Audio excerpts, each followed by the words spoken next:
Welcome to the Left Behind Game Club. This week we play To the Moon. And this is why I'm a soft boy. And then afterwards they go through life together. Can I inject you with some testosterone or something? I don't know. I need help. I feel like your hormones are off a little bit. Embarrassing us, Jacob. Do I need beta blockers? Pull together. Okay. Pull it together. Okay. We may need I'm going to look at you in the face. Okay, we're there. You're listening to the Left Behind Game Club.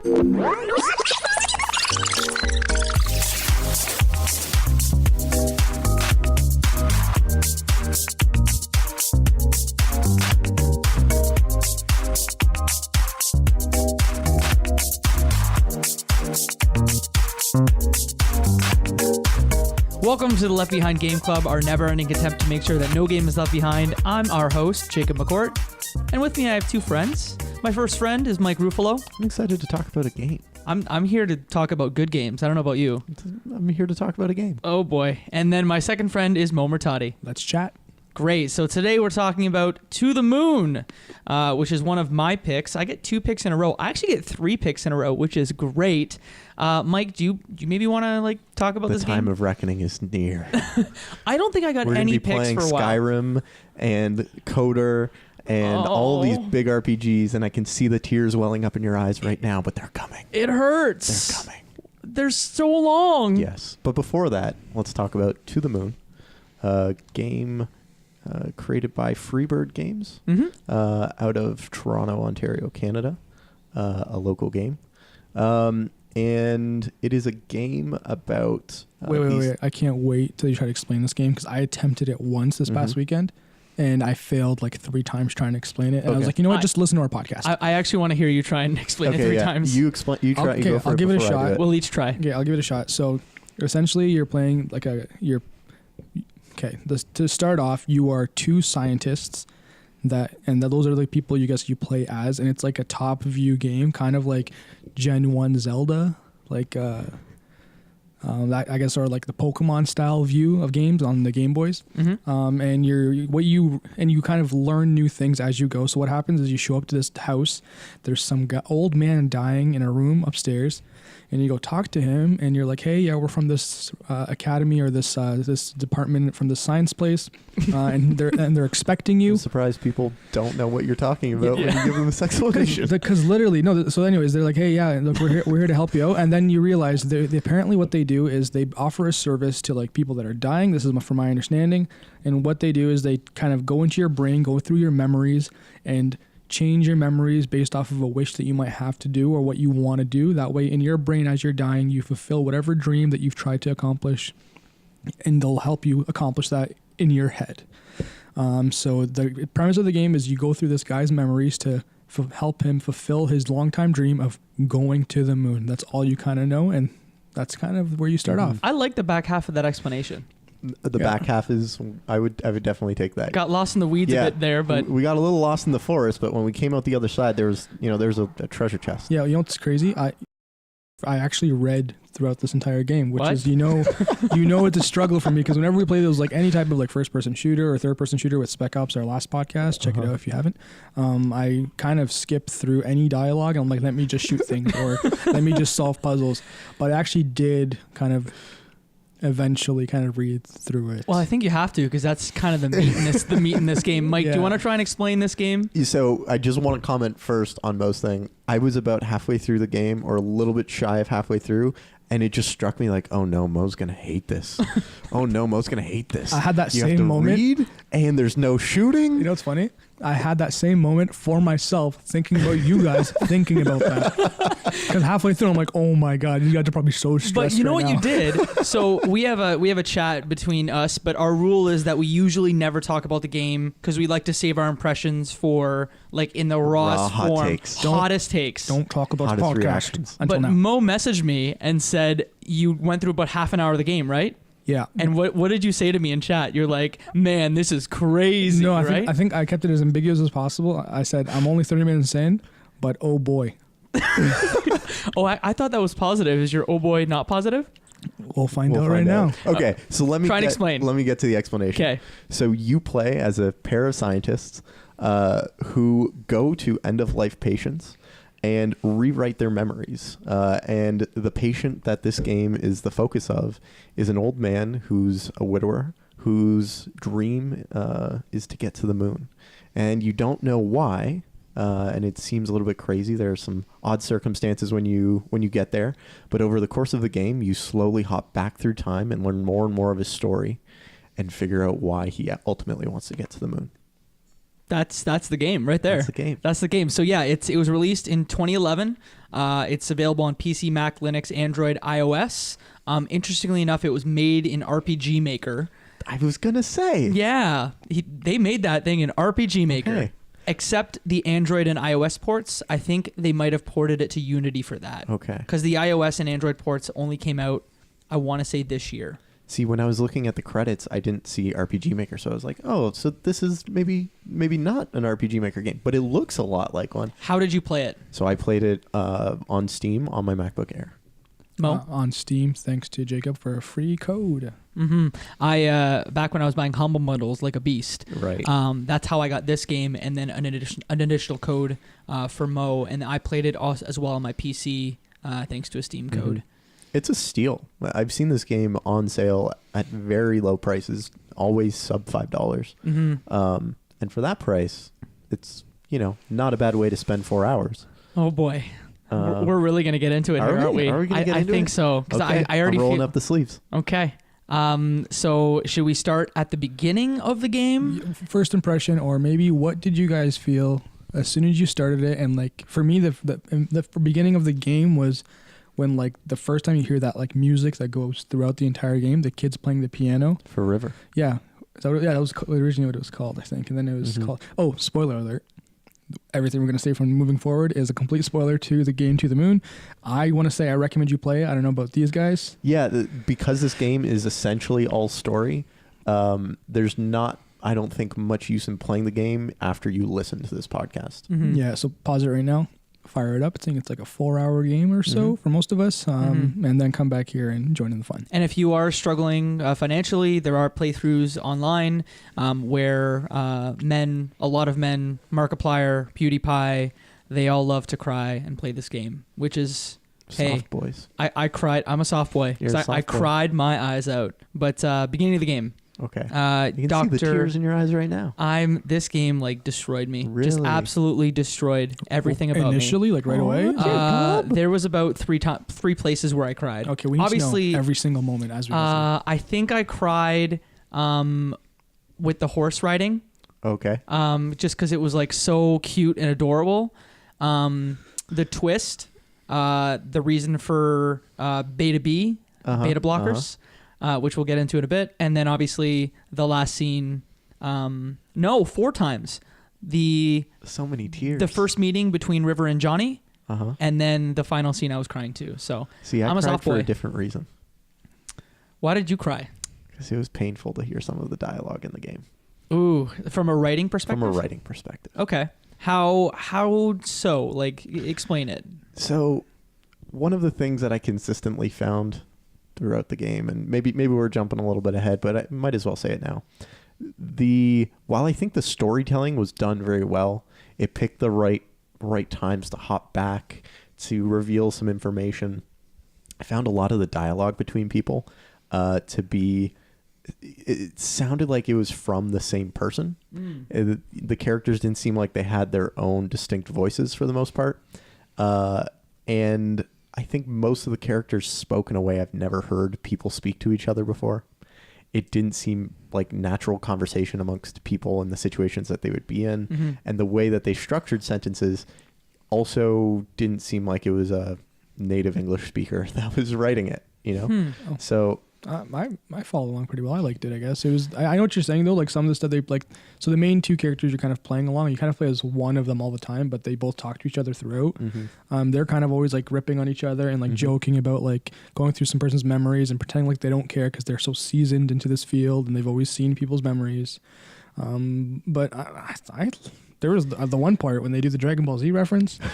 Amazing. And I knew, like, I was sold. I knew I was gonna love that. So to show you, to explain to you why that even applies to this game. So the premise is when you go through into these memories, you're kind of placed into, like, I guess, a scene of like the guy that you're dealing with memory, and you're in a situation where you're kind of trying to discover 5 objects in the area, and those things are like memoirs or things that connect the next memory that you're going to be jumping to.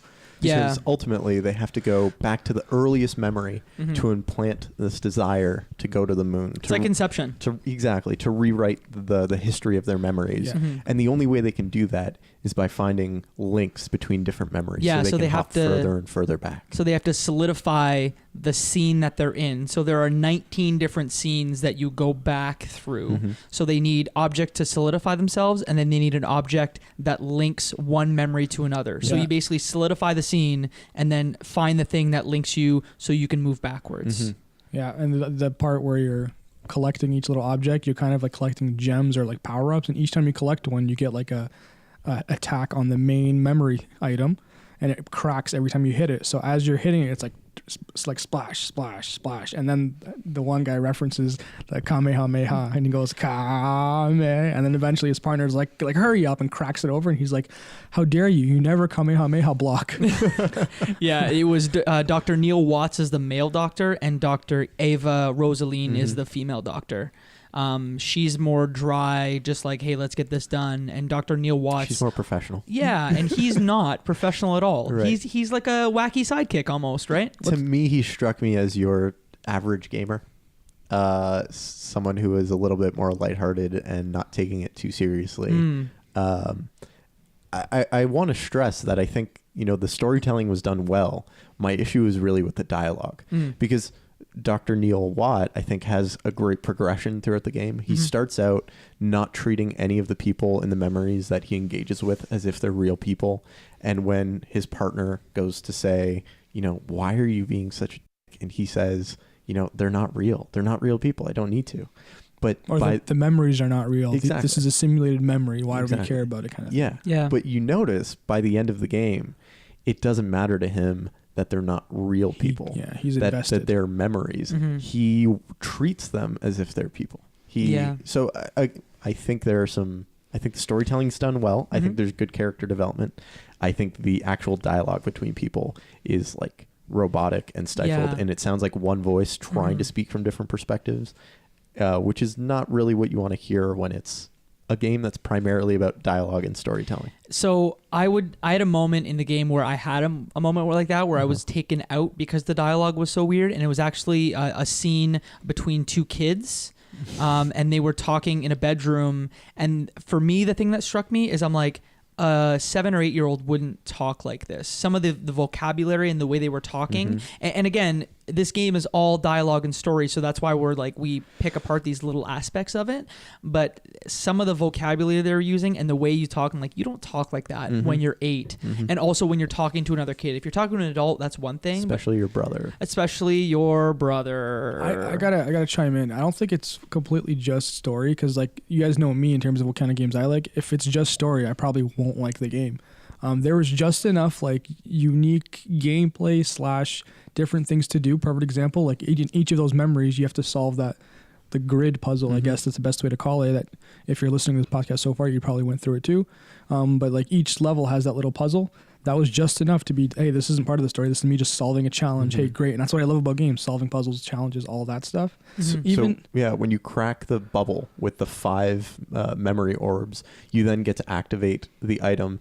And by activating it, there's a grid puzzle, and some tiles are flipped and some tiles aren't. And you need to get all of the tiles flipped to face it before you can travel back to the last memory. Yeah, that was entertaining enough. Well, by the way, I noticed after like the 3rd one, if you started with like a diagonal flip, you solved every single one on Really? rapid fire. Yeah, it was so... Almost all of them were like that. I think I got stuck on the 2nd one, and I kept like restarting. I'm like, why am I not figuring this out? And then I'm like, oh. You could restart them? I know, I just Alt F4. You could restart them? Alt F4. Oh, okay. Because there was a quick save that I guess was pretty You quick. save scummed. Yeah, Alt F4 to always... You save jump back scummed to the moon. No, so I like that. And then even like for example, when you mentioned the horse race, I guess. Mm-hmm. Oh, it was so adorable! My God, they were so cute. I was such a soft boy. I'm such a soft boy. It was so awesome. Yeah, so you go from like just walking around the entire game, and now you get to ride a horse super fast, and that was pretty cool. Mm-hmm. So I guess when you enter the memory for the first time, so as you said before, Johnny Wiles is on his deathbed. He has a keeper. What would you call that? Yeah, like a caretaker. A caretaker. There you go. With their 2 kids in the house. And the doctor. And the 2 doctors. So they activate their dream machine. They enter his dreams. And the first scene, and I don't think we have to go through every single scene because some of them are just there to set up a specific thing. But the first scene is the yellow and blue rabbit. Probably for the first 2 or 3, it's just like, yo, there are white rabbits in origami throughout this whole house. Mm-hmm. And they do really good creepy music. Yes. When they show those. Mm-hmm. When there are these moments that are like, this is a mystery, they do good creepy music. Mm-hmm. And they transitioned the theme song from River's song, or a song for River. I'm blanking. I think it's called Four River. Four River. As someone who's been playing the soundtrack nonstop for the past 3 days, I can tell you it's Four River. So they transitioned Four River into a creepy version and then a creepy song. Mm-hmm. I think really well. I think it's one of the better points in the game. The music. Yeah. I really enjoy the music. I never got tired of it, which is weird because like you hear it the entire time. It's just like a nice piano piece where it's kind of like soothing, I guess. And they bag on it in the game. A lot of characters keep mentioning it's a little repetitive for me.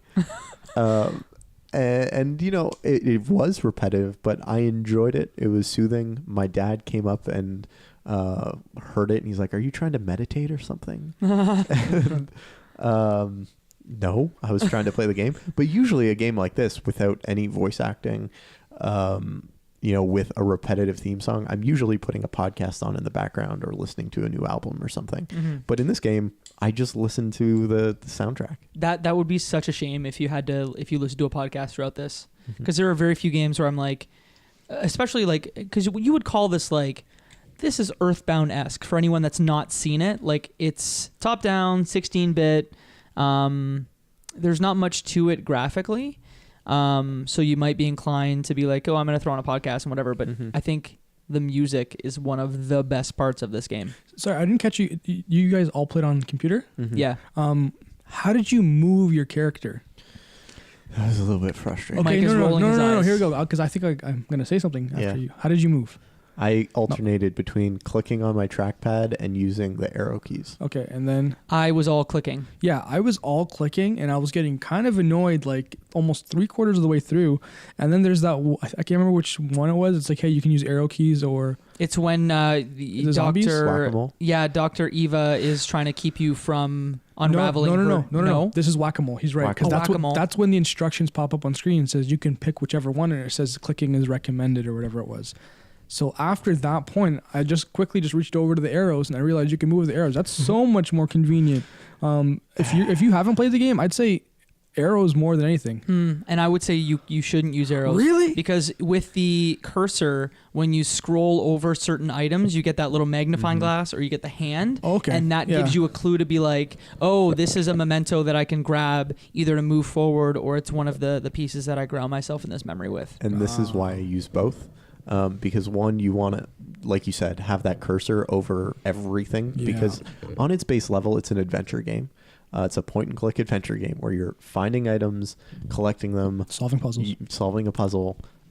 Sometimes it's environmental. Most of the time, it's eventually not. You even start shooting objects. Yeah, you shoot trees at people. Yeah, you shoot trees as zombies. But the way the environment is designed. Through most of the outdoor levels or outdoor areas, which is a good chunk of the game, I found like grossly frustrating. Yep. Because there are, while it's not visually distinct, there are plants and little hedges and ferns and also rocks. Elevation changes too, right? That don't look very distinct and will prevent you from walking. Mm-hmm. So in those cases, anytime I was outdoors, I used the mouse to click where I wanted to go, because then your character auto paths to that location. But when you are indoors, it's just much more natural to use the arrow keys to get where you need to go. Yeah, I point and click the entire time. And then when I had the option, I used it maybe a little bit, but then I remember myself clicking to kind of find objects to click. So going back to the story of the game, the first couple scenes just kind of sets the tone. Basically saying like Johnny is sad because his wife just passed away. It was interesting to have the game go in reverse. So Johnny's wife passes away, and then it goes to I think the first 2 scenes his wife passed away, and then after that he's at her grave, and then after that he sees her on her deathbed. And I think the thing that we should talk up to is probably like, please take care of Anya. And we don't know who Anya is for the first, like 2/3, maybe the first half of the game. We don't know who Anya is. So we're like, who's Anya? How did you feel about the setup of like this very sad start? His wife is dead. He doesn't know why there are all these rabbits around. And then there's this beautiful lighthouse. I'm a big fan of nonlinear storytelling. I enjoy mystery throughout. I just didn't find that the mysteries that they were setting up, I had any vested interest in like solving. Like there was no desire for me to like, I really need to know what's up with all these like folded paper rabbits. And like, I didn't have any vested desire in knowing like what was up with the lighthouse. Nothing about it was like super compelling to me. Like, I need to figure this out. The only thing I kind of cared about was, why does he want to go to the moon? And the little like narrative MacGuffins that they set up that allow you to fall back through the story and solve little mysteries never really helped me figure out why I wanted to go to the moon. So I just didn't care about them so much. And I realized that's probably where our experiences differed, because I think you needed to really buy into that to have a real tie to the story. And when you say buy into that, what do you mean exactly? I mean, buy into like wanting to know what who Anya was and why these folded paper rabbits were everywhere, and why there was one that was blue and yellow and not the same as the others, and why there was this platypus doll. Like ultimately these things they existed in the story for me. And when it was initially set up, it was like, it's really not that crazy of a thing. Like, I wouldn't buy a character being really invested in trying to solve that issue or that mystery. And if I empathized and put myself in that situation, there's no way I would have cared. It's like the thing that matters is getting this guy the memory that he needs on his deathbed. Yeah. And not solving why there's folded You thought it was just sweet and innocent, right? Sure, like it was a sweet, innocent, like old man, give him his last desire kind of story, not like, hey, there's an actual reason why he wants to go to the moon and we don't know what it is yet. Yeah, no, like with those objects, just not to really jump or anything, but the pickle juice jar, that's one of the common items that you have to find in each scene. Every time I saw it, and I think there's actually one of the characters actually mentioned it, like, what's the big deal with all this pickle juice? And I was like, I'm not the only one that's taking this. Thanks, character in the game. Thank you for acknowledging my mystery. And then I didn't, just like Mike, I really just didn't care about the mystery, but it was also swirling in my head. Okay, these have to mean something. And then later on, it kind of completes because they don't really allude to like a bigger, like, I don't know if you guys thought that, this origami, like, is she a serial killer that got killed? Like, I know how you thought about Gone Home, like, I'm going to get murdered. Did you have a thought of like, especially hey, the creepy music? Did you think, Mo, that there was something else going on? Like hey, River's a serial killer. Hey, he killed her. Like, did you think something like that could happen? I thought like she had some kind of like, so just when you start noticing the paper things, and then even like the communication, how she was, I think it's when we jump to the scene with the parents and they're talking about her and how she's different. I was like, okay, she's definitely has some kind of like social disorder, or like maybe she's autistic and just later on was diagnosed. So that's what I was kind of struggling. Like maybe it's something like that, like just social disorder of some kind. Yeah, and I think when you go to the doctor's office, you definitely find out that she has pervasive developmental disorders, which is on the autism spectrum. Oh, was it? Yes. Okay. Because when they said that, I'm like, I've never heard of that. But now I'm smart. I think it's something, and this is after I did a lot of research. So my cousin has autism. He has Asperger's. But I guess this can kind of be, again, I'm not a doctor, so I don't want to pretend like I am. But I guess that this is on the spectrum, and it's so unique because in most cases, there's no one warning sign, and also it can be diagnosed very late in life, which is what happened to River. She was diagnosed very late in life. Yeah, and River, once again, is I guess It's his wife. Yeah, life partner. Mm-hmm. Throughout, and they've met all the way from the beginning, and that's where you kind of slowly follow the path towards it. This is an influential person in his life, Mm-hmm. and you kind of are going through his memories, but she's a huge part of it in each single memory. She's a Yeah. major threat. Just because we were talking about the condition, I didn't really fully understand it because they kind of like they touch it left and right with in different They ways. dance. It wasn't until the movie theater scene, which is later on. So you realize you go flashback all the way to the first date, and the first date is with her, and you just see your character, Johnny.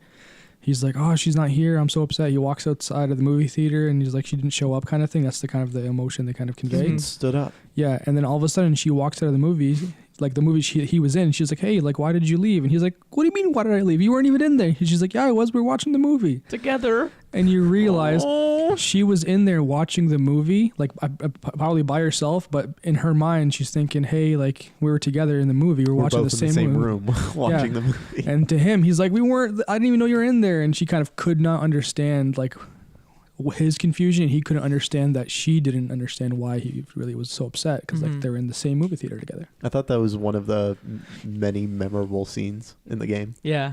There were some really funny, like, good memorable scenes Yeah.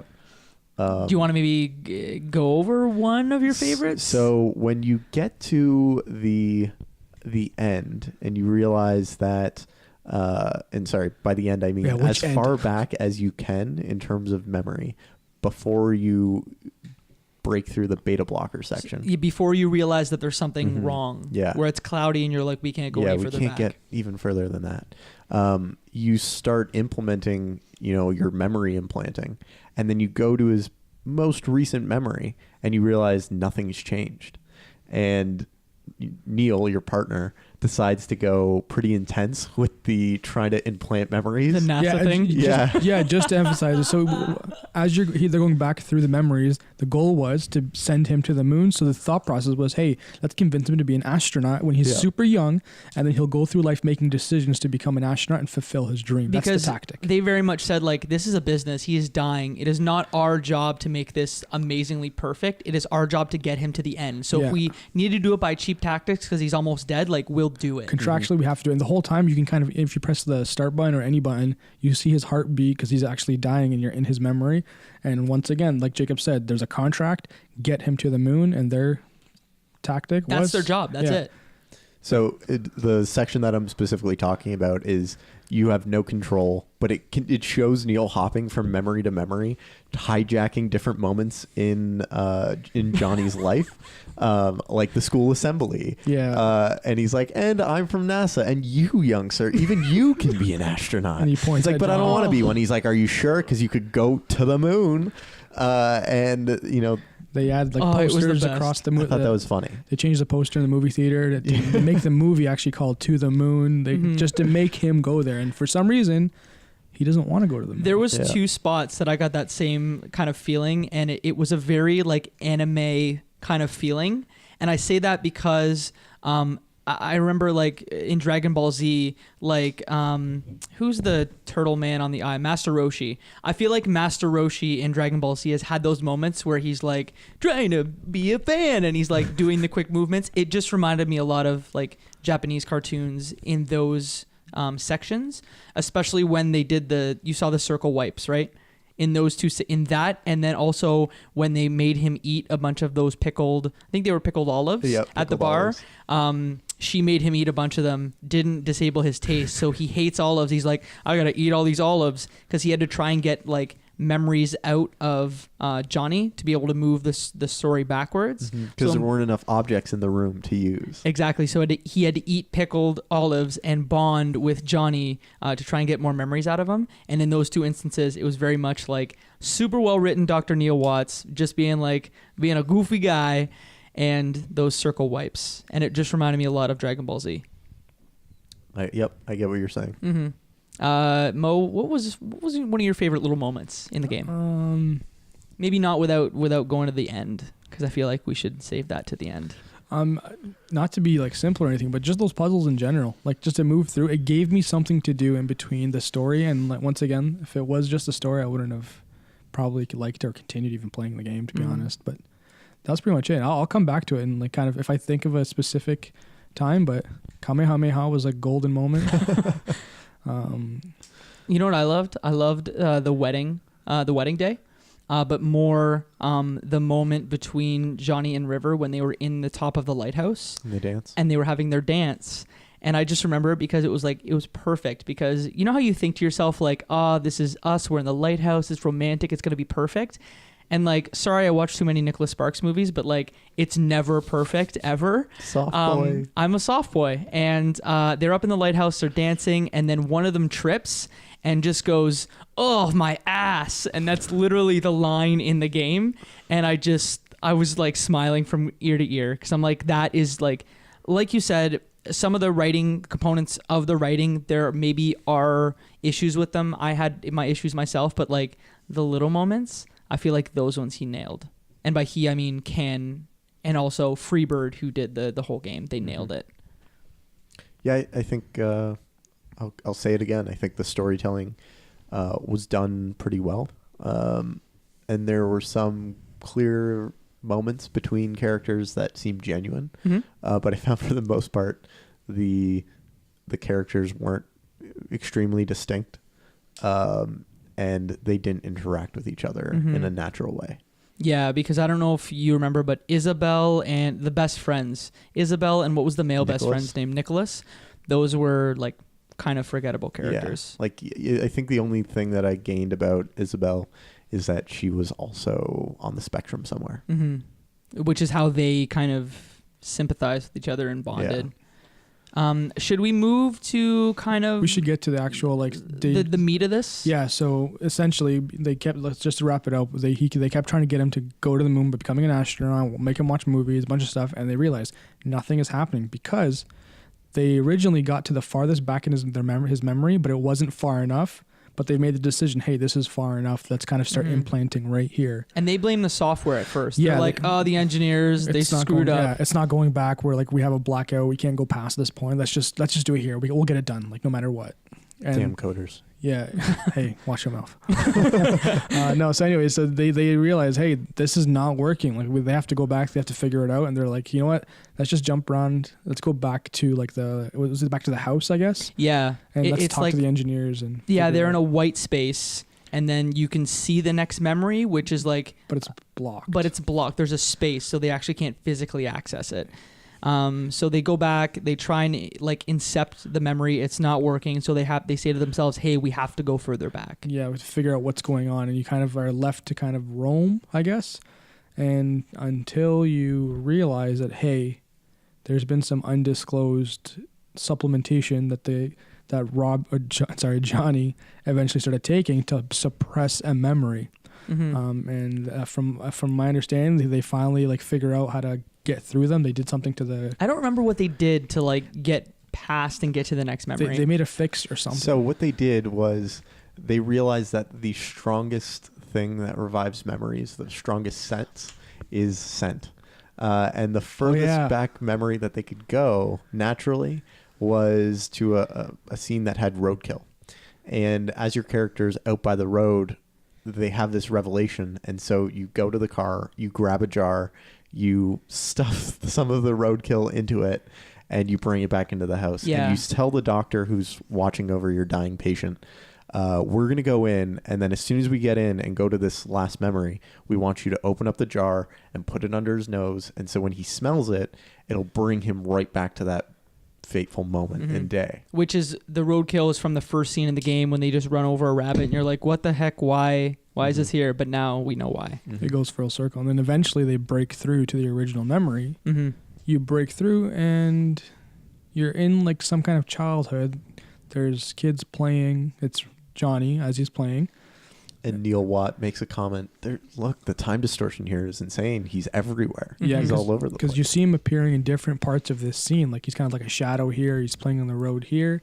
He's everywhere for some reason. And then you see a mother of some sort leaving the house. And as she's leaving the house, she gets into a car. As she's getting into a car, Johnny is jumping around and goes in the back of the car and bam. It's not Joe. It's not Johnny. It's his twin brother, Joey. What? Dun, dun, dun. So you realize that Joey, Soap operas. his twin brother that you just kind of didn't know about, and you thought originally that because Johnny was referred to as Joey in like previous memories. Yes. And you realize, hey, That was my grandfather's nickname. yeah, that wasn't like a thing. No, your mommy's like thinking about your twin brother that And she she- killed. and she's going Can't a deal little. with what Yeah, she's done. exactly. So she you loved him more. So you kind of see the memory. It's your twin brother that was like everything that you loved in your life is now dead on the side of the road, and that was the memory that was being suppressed. Did you guys find the breadcrumbs throughout? Because I know, I think Dr. Rosalene at multiple points like hints to, hey, do you realize what's going on here? Because I think she knew that there was a twin brother before the revelation happened. Because she was hinting, because there was bunk beds. Yeah, that was the only hint though that I think she gives. She leaves. She does it afterwards. She's like, didn't you realize there was like bunk beds? And I feel like she also said, like when Dr. Neil Watts said, hey, there's time distortion, I think she also made a comment to the effect of, oh, it's not time distortion, or like something like that. Oh, okay. Yeah, but that's when we discover Gotcha. that he has a twin brother that has now been killed. Yikes. So then you go back, and in these scenes starting to go back, you now have a twin brother, Joey, who you experience life with. Mhm. So how many memories are past that? There's only 2 or 3, I think. There's like memories in school, and then the carnival, which is kind of the thing. Yeah, the carnival is kind of what connects the previous and the future together. Mm-hmm. I'll get into this one. So you go to this carnival. There's a bunch of little games. Like there's whack-a-mole that you get to play, Mm-hmm. which is a new game mechanic, and it's just like whack-a-mole that you're thinking of right now listening to this. What was your rating? How did you do? I think at like 92%, like 39 out of 42 or something. 44 or 45, 95%. I was 97. It was 97. I was 97 too. Yeah. No, I was 95. I was 97. How does that work? Maybe I'm wrong. But either way, like, you guys both did great. You guys are both thanks. great at this game. Can you pat me on the head for that? No, I can't reach. Can- It might distort the audio. Okay, there you go. Thank you. You're welcome. Yeah, no, so you're going through this carnival with your little brother, and he's having fun, you're having fun, and then doesn't Johnny decide, hey, I'm gonna like just go off for a bit, and he goes like up this mountain and sits up and starts staring at the stars, and you're all sitting there. This is like when you're the youngest you've ever been. You're just looking at the stars, and sure enough, who just pops up behind you? It's River. It's River. And she's like, hey, you're in my spot. And he's like, oh, no, I'm sorry. I didn't mean to do this, blah, blah, blah. And that's like where they kind of first meet. And they start talking about, hey, like, what do you think the stars are up there? And he's like, oh, I think they're balls of gas, like the whole Pumbaa thing from Lion King. And then she's like, oh, no, I think they're probably like lighthouses that are connecting from like all the other lighthouses. And doesn't she say facts throughout? Like in one of the earlier memories, she talks about lighthouses and how many lighthouses there are and the type of lenses they use. Like she's very into them. Yeah. Yeah, Yep. she's very she loves detail. Mm-hmm. So that's kind of like the connection. You're like, oh, okay, this is where they met originally, even though they were just kids. And later on, like they start dating, they get married, and the whole story kind of comes together from this point. But if you guys forgot, the goal was to get him to the moon. It has nothing to do with this. We have to get the client to the moon. Until, right? But we have to figure out why he wants to go to the moon so Yep. much. And so Yeah. there's the scene where they're looking at the stars together, Mm-hmm. and she says, "Can you see the constellation?" And he's like, "I don't know. I don't see it." He's like, "Is that what you're looking at? The moon?" She's like, "Think bigger. Think here's the rabbit." Mm-hmm. And he's like, "Oh, I see it now. There's the face, there's the feet, and the full moon is the belly of the rabbit." Yeah. Which is why he's so interested in going to the moon. Well, not even that wasn't actually it, because like you're close, you're almost there. So she says, "Hey, look at this." They finally both see a rabbit in the sky, and the moon's part of it. And then he shows her the platypus that was in the bag, Right. and he's leaving. He's like, "Oh, you can have that. I can always get another one." She's like, "Oh, thank you." So she keeps the platypus, which is part of her life moving forward. Great symbolism, by the way. And then Is it platypus of what? Platypus doesn't quite fit, doesn't quite belong. Oh, yeah, okay. It's Yeah. not quite a duck. It's not quite a mammal. Oh, I thought you were saying like, oh, that's why it's there and throughout the whole thing. Oh, No, you're okay. saying symbolism of a platypus. Exactly. Oh. yeah. And then he's like, Oh. Then as he's like walking away, she's like, oh, like I think they're like, oh, I'll see you like next time like here. And she's like, oh, what if you don't? He's like, don't worry, we'll just meet on the moon. That's what it That is. was the thing. He's like, just as like a joke as he's running past, like, because they were just talking about it. I'll just meet you on the moon. And then fast forward, like whatever, probably 60, 70 years from that point. That's why the original comment was made, hey, take me to the moon, because he wants to meet River. Yeah. Because she's waiting for him there because she passed away. But the thing that's incredibly sad, and the reason why I was so emotionally devastated, is because you start to put things together and you go, hey, she said meet me here next year and we'll look at the moon together, and you realize that, hey, Johnny's mom gave him beta blockers so he couldn't even remember to go there. So they try and like date. He approaches her like in the hallway.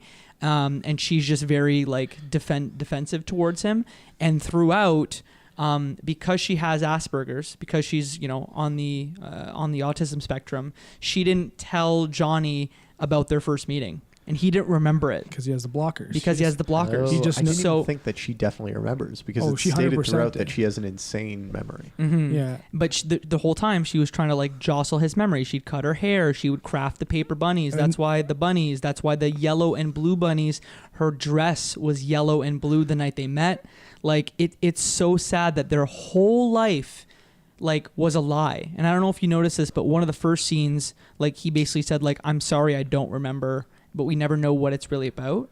It's like, gotcha. I don't remember our first meeting. Yeah, and because she's like, because when she was talking about the rabbit, when she first made it for him, she was like, what did it look like? And he was like, oh, it had like feet, it had legs. And she's like, what else? What else? Because she remembered the conversation of what else when she was looking at the moon, but he couldn't remember like this. I didn't the piece what that else together. Yeah, and all that she wanted him to say was, and he's got a big belly, just like the moon, like this, like the moon. But she couldn't, and she obviously couldn't understand why he can't remember. Right. So she's like, not resentful, but she's just like, hey, like, how do you not remember? Right. And she'll never bring it up because that's just the way she is. And so his whole life he had this guilt, and especially when she died, he was like, I don't know why I have to go to the moon, but like, I have to go to the moon. Yeah. When you go farther back from that, sorry, Jacob's bawling his eyes out here. It's so sad. You're gonna be fine. It'll be fine. It started out as a joke, me crying, but I actually might cry now. So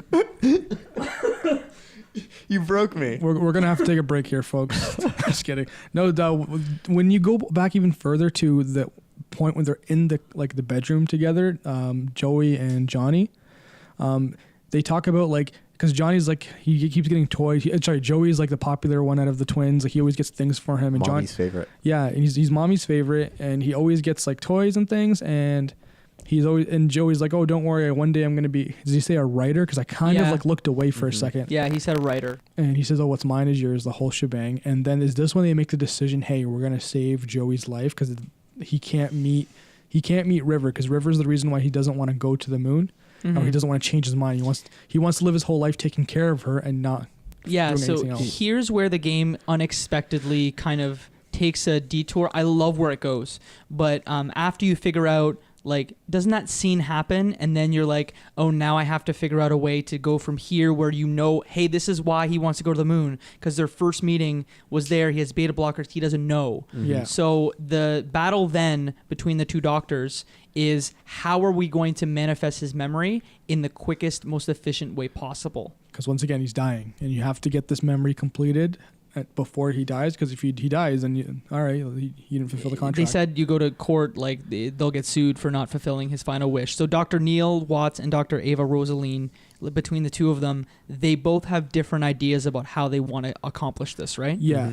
Mm-hmm. So is it Rosalene? Is that the? Yeah. She decides, you know what, we have to get rid of River. River has to get out of the picture because as he grows up, he makes decisions for River, like, hey, we'll get you the house, we'll get you whatever we need to do, we'll take care of you, we won't spend money, and that becomes his life goal, is to take care of her, not the moon. Because as they were trying to change his life, whenever they added any kind of influence, he always fell back to River, took care of her, so they realized they had to go further, and if she was gone, we can implant those same ideas, same thoughts, and he'll eventually get to the moon, which is his goal. Yeah, because I think the hierarchy in his life was Anya, because River said Anya the lighthouse is more. Why did they call the lighthouse Anya? I don't think it's really even that. Idea. That was. It's just that's part of the piece of the story. That I don't think it's that important. They may have emphasized it too much early on. Yeah, but either way, it's Anya is the most important thing, and then after that, it's River, and Yeah. then he doesn't really take care of himself at all. Or have Exactly. his I don't even, does he have a job? Who knows? I didn't know that. Actually, when I was telling my girlfriend the story, she's like, "What does he do? Like, where does he all this money come from?" And I was like, "Oh, I have no idea." I don't think they touched on it. It's not really that Yeah. important, but it's like a weird, like, what does he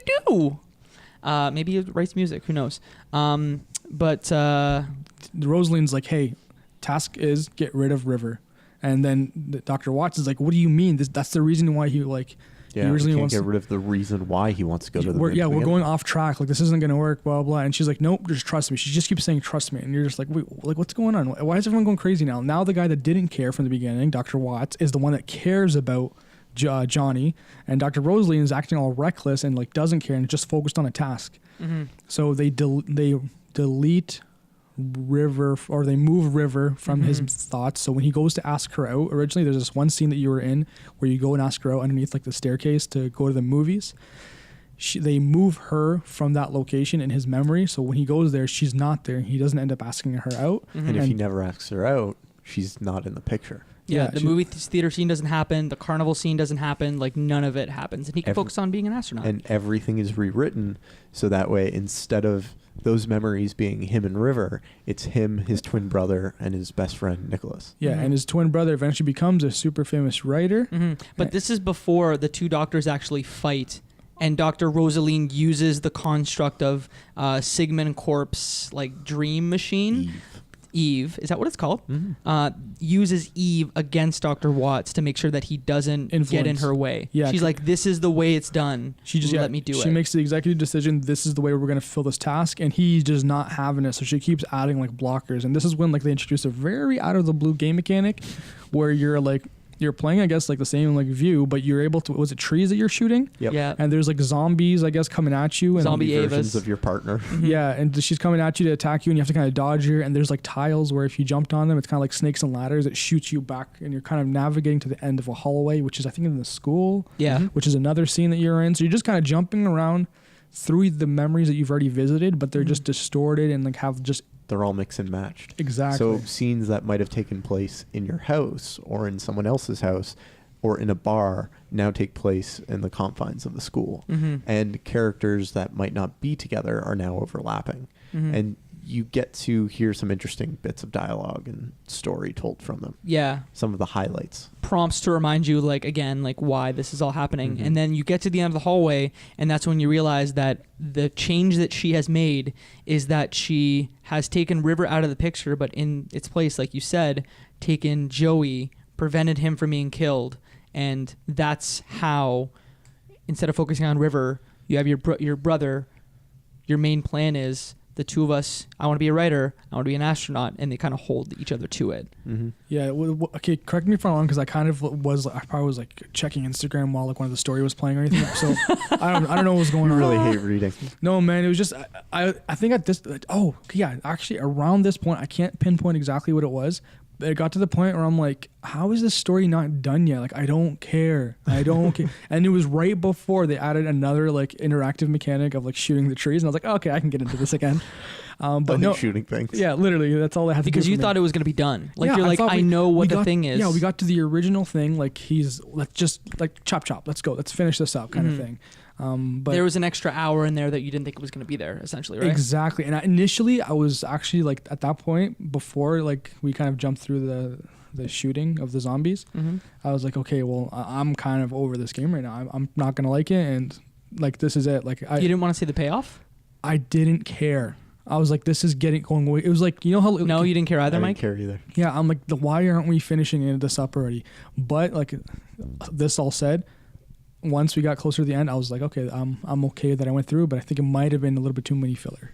So I think what you're saying is that I, as a sappy, what would you call me, a soft boy? Soft boy. Okay, as a soft boy, the payoff for me is like being emotionally devastated and then like being built back up to say like, hey, don't worry, this is how his dreams were actually fulfilled. But what you're saying is you appreciated the mystery to say like, why does he actually want to go to the moon? Is that why you like it? You're like I'm shrugging. kind of meh about the game. Like, I love like romantic comedies and like chick flicks. Like, I like Serendipity. I like 500 Days of Summer. I like all of these films where like people are trying to get together and fall in love, and there's things getting in the way, and then they figure out how to get through it. and this game didn't really like hit that for me. You know what it was? I'm kind of a soft boy too, but this game just didn't make me soft. You named what? Serendipity, and then you named 500 Days of Summer, right? Uh-huh. I would go to a movie like Spectacular Now first. Sure, And to me, that shows the difference between the two of us, because Serendipity is a little less emotionally devastating. Where I would also go to like Perks of Being a Wallflower, and that's not a movie at all about like being in love, but like I would see that instead. So I want to be emotionally devastated, and I feel like you want like a light and bubbly, like, hey, maybe this works out. I didn't see Serendipity is. I've not seen it. I've not seen Serendipity. So then you can't talk about it. You can't do it. Okay. We can't talk about it because Serendipity spoiler cast is all like, I don't want to get into a movie discussion here because like so much of this game is ripped straight from Eternal Sunshine of the Spotless Mind. Okay, yeah. But the like Serendipity is all about how like they make this connection, and then in so many situations they just miss crossing paths. And it's such a tease, and it's so like How I Met Your Mother as well. A little There's bit. Like 10 times where they cross paths, and almost okay, I understand. I think this game could have been just as emotionally amazing for you, Jacob, and awesome if it was half the length. I thought there was a lot of filler that maybe didn't need to be there, and not to say that it was like bad or anything. There's some stuff that could have been left out, and I would have got the same amazing experience, but because it had that little extra length, I wasn't a huge fan, and the only reason I stuck around with it was because there was different ways to play the game later on that kept me, the simple gamer, entertained. So I think what you're saying is you want the To the Moon movie, like anime movie, Ghibli movie. Oh, it'd be great. Yeah, it'd be great. You want that instead of the game. I don't know. I like the game. But I feel like if it was half. Do you like the game or you not like the game? I like it. Because I feel like you guys are like, yeah, whatever. But yeah, it's good. No, I like the story. Kamehameha did a lot for me. The little puzzle elements. One did a lot for you. DBZ reference and Moe's in. That's all you need to do. You can have gone home if like literally someone was charged up to Super Saiyan and that's it for no random reason, or there's a picture of Goku somewhere. I would have gave it 5 out of 5. If in her locker in Gone Home there was a Dragon Goku Ball. No, it was a Dragon or a Ball. Naruto poster or something, like that's it. Moe is in. There was a Doctor Who reference too as well in this game. There was. Yeah. Which I felt like they could have totally used some really good stuff when it got to the elevator scene, and they're like, oh man, these elevators are tiny, which like, yeah, they are. They only fit 4 people. But that is the perfect opportunity to say like, oh man, it's bigger on the inside. Mm-hmm. So I guess I'll just talk about like the final sequence. You obviously like incept hey, you don't see River now, Joey's back. So the whole thing is like he studies real hard. He goes, I guess, to a college. He starts writing letters to NASA. Joey becomes an author because he writes about Johnny's life trying to become an astronaut. Johnny becomes an astronaut, starts training, and you actually go through interactively through NASA. The headquarters of some kind, or the a launch headquarters pad of some exactly kind. Like, hey, here's Central Command, here's the centrifuge, here's where you'll train, and then you like go to the launch, and that's where you meet your female counterpart. This is before the launch when you're walking around NASA, and he's like, oh look, our other newest recruit, and the music hits, and River walks in.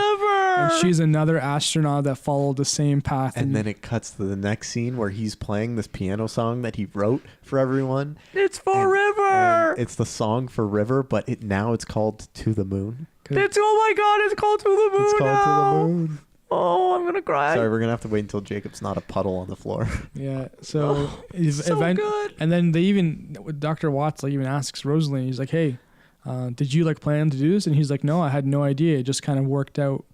That they kind of, I guess, met each other again for the first time. And I'm assuming another part where you started bawling your eyes out, you sap, was I'm gonna cry right now. They're launching the spaceship into going to the moon, and as they're like launching up, they're sitting right next to each other. And they hold hands. And he sticks out his hand, and she sticks out hers, and they hold on to each other's hands. These strangers that now become love interests. Tune in next week on TMZ. And then afterwards, they go through life together. Can I inject you with some testosterone or something? I don't know. I need help. I feel like your hormones are off a little You're bit. embarrassing us, Jacob. Do I need beta blockers? Pull together. Okay. Pull it together. Okay. We may need I'm going to look at you in the face. Okay, There we're we there. go. So I think the final scene, we did it. We're back. We're back. The final scene is the 2 doctors. They're on the bridge in the dream, and they're watching the takeoff, right? Yeah. And doesn't Dr. Watts like try and like He get a tries- little moment in there? You know, and then pushes them off. It was like a very anime, like very cute, like. You're right. That's a very They anime reach moment. over my hand, yeah, Mhm. and sorry, I kind of jumped when I said it. So as they're reaching each other's hand, as soon as they touched each other's hands, you hear a heartbeat, but it stops right after they touch their hands. So he fulfilled his dream of going to the moon, and now game over. Okay, so then it what goes to credits? Yeah, it goes to credits. Okay, and then when the credits are done, Didn't get there. All Ford. I figured you What? figured. Of course. Credits. You stopped it? Credits. Marvel movies. Have they taught you nothing Have in they taught you 2017? nothing? Have you seen the clips in the most recent Marvel movies? They're garbage. There's usually nothing. Anyway, timeless evergreen. Disney content. trying to Timeless evergreen create content. Yes. Yes. This is why I have the podcast, so I can listen to you guys that go on with the credits. What happened? So after the credits, it's Dr. Neil Watt standing just outside the Lifehouse. Lifehouse? You mean that Lighthouse. That's it. That band. Not if I Show me the want move. that way, Yeah. you. That's it. And the Lighthouse. And so similar to an earlier point in the film, or in the film. Oh, you said in film. the game. It's a gilm. Okay. Yeah, in the game when the memory was collapsing or the person was dying or there was some destabilization, the exact same thing happens at the end of the game with Dr. Neil Watt standing outside of this lighthouse, and which makes you think, wait, was all of this a dream? Was all of this a memory? Was this actually something that happened or didn't happen? Yeah. Yeah, because like you said, the screen beats red, and then he takes a painkiller. Like, it's literally the last frame. It goes red. He's right at the bottom of the screen. He's about to go off. Screen turns red. There's that heartbeat sound. He takes a painkiller, and then he just goes. And then it says Game 1 or Episode 1 to the moon, and then there's a check mark that goes next to it. So there's got to be new games that come out in this series. So the next game will be out by the time you hear this. It's called Finding Paradise. Fantastic. So if you're interested in this game series, you can check that out. It just came out in December of 2017. There's also 2 mini-sodes for the holidays, as well as a very interesting game that was put out that has 0 dialogue. It's about an hour long, called A Bird Story, which I'm not sure if it's directly tied to the series. I think it kind of fits in the universe, but doesn't directly tie to that. So I guess closing thoughts. Do you mind if I start? Go for it. Because I really loved. You've been wanting to play it for a while. I have been pushing for this game because I've owned it for a long time, and I don't know what Same caused here. me to say like, "Hey, why?" Because I even looked back and I googled it, and like, I don't want to say there was fanfare for it. Like, a few people wrote about it, but I've always wanted to play it because it always looked very interesting. And I would say if watch the trailer, listen to the music, if that like gets you in, like if you like Chris Columbus movies. If you like after school specials, if you like anime and the dialogue, if you like Nicholas This is Sparks, a wide variety of interests. if you here. like classical music, like if you like any of those things, or maybe 2 or more of those things, like this is the game for you. And we can debate about like, hey, is this a game? It's a game. Is that the official Mo? You said it's a game. Yeah, it's a game. Well, there you go. No debate needed. Because there's something more than just a story. There you go. I love this. You should play it. I'm sure it's going to be super cheap. So if you are like us, a patient gamer out there, this is something you should play. Mike, thoughts? Final. It was definitely worth playing. I think the good outweigh the bad. I'm very excited to play the next episode in the series or the next game. See if some of the areas that I had issue with are resolved or improved upon. I think it was a worthwhile experience, especially for the price.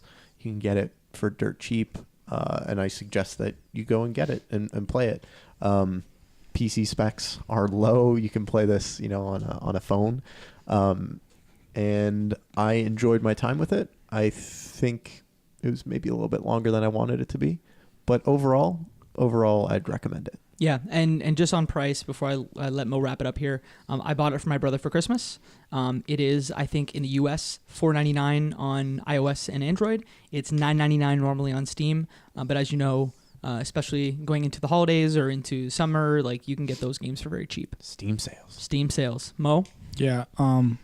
Jacob, you said like if you like this, and this, then play it. I say just play it regardless. Great story. Mechanics kind of change up a bit. If it's gonna be $2, $3 on Steam, it's like not even. It's a no-brainer. If you have the time and you just want kind of like a nice extra long movie, but you get to kind of do a couple things, solve a couple puzzles, grab it. And I'm not the type of person that play this type of game. Jacob, Mike, you know me as the the gamer that likes the first-person shooters, the AAA titles. This was worth it. This was worth my time. And I think if I didn't play it beforehand, I would have. If I didn't get such like a push from Jacob to even look at it, I would not have played it. I would have watched the trailer. I would have said nope. I would have saw a movie or opinion from someone. I would have said nope. But if you're that type of person, I say still pick it up. You can find me on Twitter at RuffoloM and michaelruffolo.com. Jacob, where can the people find you at? They can find me at jacobmccourt.com, at Jacob McCourt on everything. And if you want to watch the games being streamed that we play on the Left Behind Game Club, I play almost all of them at jacobstreams.com. I didn't stream this one because I was afraid for people to see me cry. Don't be soft boy. I'm the softest boy. And Moe, where can people find you at? Find me at Murtadi everywhere. I want to have a big shout out to the country of Australia, Hello, Mike. the Thunder Down Under, for hitting us up the rankings. I think we were number 4 in gaming. Yeah, we were number 3 for like 2 days in That's Australia fantastic. for games and hobbies. So that was incredible. So yeah, big shout outs to our fans in Australia. We'd love to hear from you. So reach out to us on Twitter at Left Behind Club, and you can email us your questions. Mo, what's the email? Is it contact at Left Behind? Nope. Try again. Nope. Is it contact? Nope. Questions? That's it. You got The it. funny part is I made the email. Do you remember what you wanted to call it? I don't remember what I want to call it. Do you remember what you wanted to call it? I don't. He wanted to call it Black Hole at Left Behind Game Club, and then we wanted to do Black Hole episodes of this show where we just answer all the questions. Yeah. We see if there's light that makes it through that black hole. Mm-hmm. So Mo, what is the email that people can reach us at? It's questions at leftbehindgame.club. And so if you have any questions, comments, concerns, feedback, criticism, anything that you're interested in letting us know, shoot us a message there or on Twitter. We'll soon be launching our Facebook page, and then let us know. And then who knows? Maybe we'll read it on air. Maybe we'll talk about it. No, maybe. we will. If you leave a 5-star review, you will get a shout out Where on can they air. leave us a 5-star review, Mo? On iTunes, on Stitcher.